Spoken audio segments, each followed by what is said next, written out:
What's up, Cooksy Mob? How we doing? Hey, I got a fun one today. David Pingree and Ken Roczen have a little bit of a beef, and I kind of see both of their sides on this. So let's get into this. But first, check out EBC brakes. You guys know EBC brakes, rotors, clutches, you name it, they got it. Coach Rob Beams, the smartest man in this industry when it comes to physical fitness. Head over to CompleteRacingSolutions.com. Coach will get you dialed in on programs that start at $22. And then Epic Garage Designs. Guys, if you need anything, check out epicgaragedesigns.com. Anything you need storage-wise, they will get you taken care of. Oh, and my friend Leanne Nestor. Thank you. A couple of you guys have been hitting her up. I appreciate that. If you need to rent, buy, or lease a home in the Las Vegas or Henderson area, hit up Leanne. So thanks, guys. Let's get into this. You need people like me so you can point your fucking fingers and say, that's the bad guy. All right, guys, so let me just break this down. And if you want to, you can go over to my Instagram page and check out the video Pingree did acknowledging why he's mad at Ken Roczen. So I'll just fill you guys in on the story real quick. Ken Roczen borrowed David Pingree's two-stroke for Red Bull straight rhythm, put a ton of effort into it. Keep in mind, this is around the time, I'd have to check my timeline exactly, but Pingree split with Vital MX. Pingree is trying to make Whiskey Throttle bigger.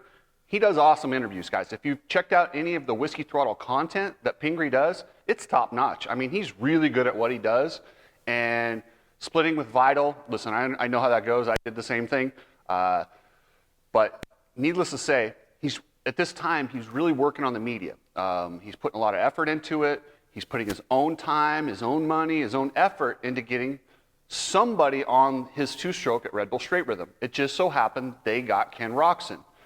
Now, there may be a little bit of friction already between Ken and Ping, but needless to say, Ken agreed to ride his bike.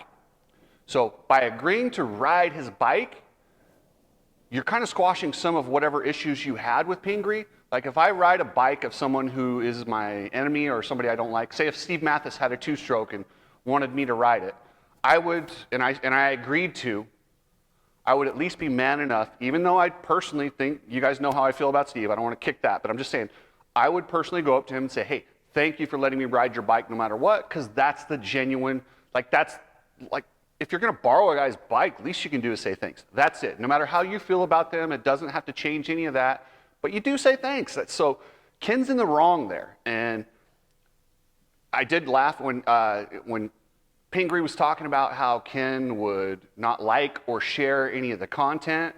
And let me just explain to you, that's not an accident. Ken Roczen notices everything. Believe me, I hear from him when he gets pissed about something I say. I might even hear from him after this video.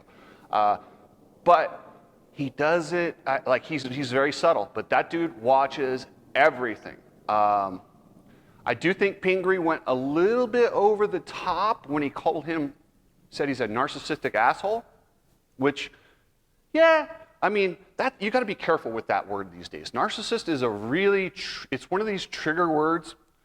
It's almost as bad as, if you call somebody a narcissist, it's almost like you called them a sociopath in today's society. That's how it's looked at. It's really got a negative connotation to it. And do I think Ken Roczen's a narcissist? Probably not. Does he have some tendencies? Yeah, but guess what? All these top racers do. Pingree does too. They have to be selfish for themselves. They have to do things to get themselves in the spotlight. And Ken happens to be surrounded by, his crew is one of the biggest kiss-ass crews I've ever seen. Nobody in his circle tells it to him straight. And that's something that kind of sucks. And from what I see, Ken's got a lot of yes men around him. I don't know if the Suzuki thing has changed that or not, but you don't challenge Ken, you don't do anything to Ken. Ken's a very, dare I say, fragile when it comes to personal, because he's not like the rest of us. People don't tell him when they're pissed at him. They kiss his ass. They tell him how great he is. That's all he ever hears. So when he hears anything that's kind of negative or gets somebody like Pingree who's not impressed by what you've done and is not going to just tell him how great he is all the time, probably bothers Ken. And I understand that. But I do think Pingree, I laughed when he made a comment about Ken Roczen posting pictures of his calves on TikTok.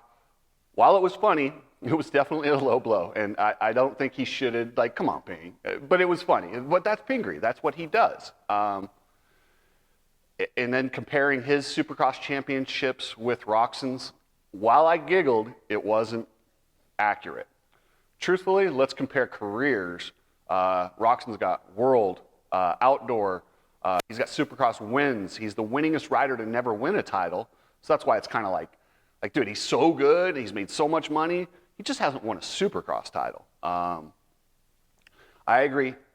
Ken literally, if he's not sharing the content, that's a low blow, man. If you're going to use somebody's equipment for an event and you're not contracted by another company where it's like a conflict, the least you could do is share that. I do agree that was shitty of Ken to do that, but it is what it is.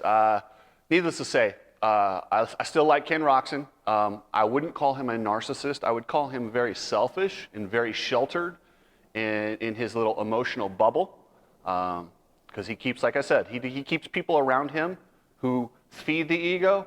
There's not a lot of people telling Ken Roczen what he's doing wrong. I'm sorry, they're just chickens. Like, some people have. I could see Cooper Webb hanging out with people that tell him, "Dude, what are you doing?" Like, I feel like Cooper Webb's got some of those people around him. I don't think Ken has those people around him. Larry Brooks might be the guy. I don't know though. I don't know Larry real well. But anyway, guys, that's it. I thought it was kind of funny, so I figured I'd break down the drama between Ken and Pingree, and hopefully it just goes away. I'm sure it won't, but that's what it is. Those of you that call me TMZ of Moto, here's your TMZ section. Thanks, guys. I'll catch you later.